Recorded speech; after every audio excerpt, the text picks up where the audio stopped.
Welcome back to another episode of Frank Hill's Record Roundup. Today we have three albums I got maybe, a few months ago. Haven't had a chance to talk about them. So here we go.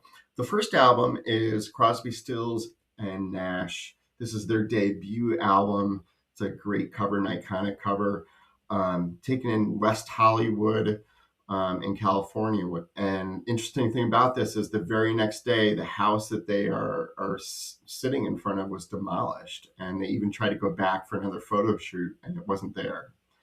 Another interesting thing about this album is on the back.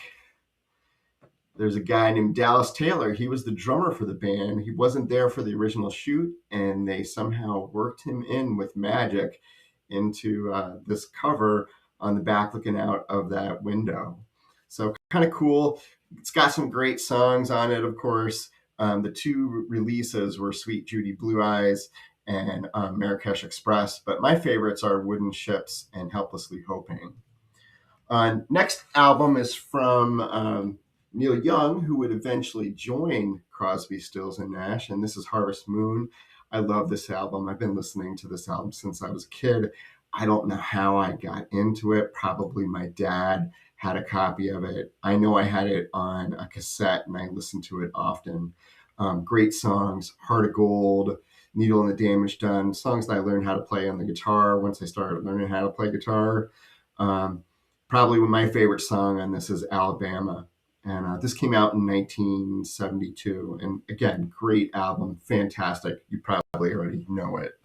The last album I have here is Some Girls by the Rolling Stones. This is 1978. This is a controversial and iconic cover because the Rolling Stones had all these faces, all these cutouts on the album, and besides including themselves in drag on it, they included some famous celebrities like Marilyn Monroe and Judy Garland and Lucille Ball, and they used their images without permission.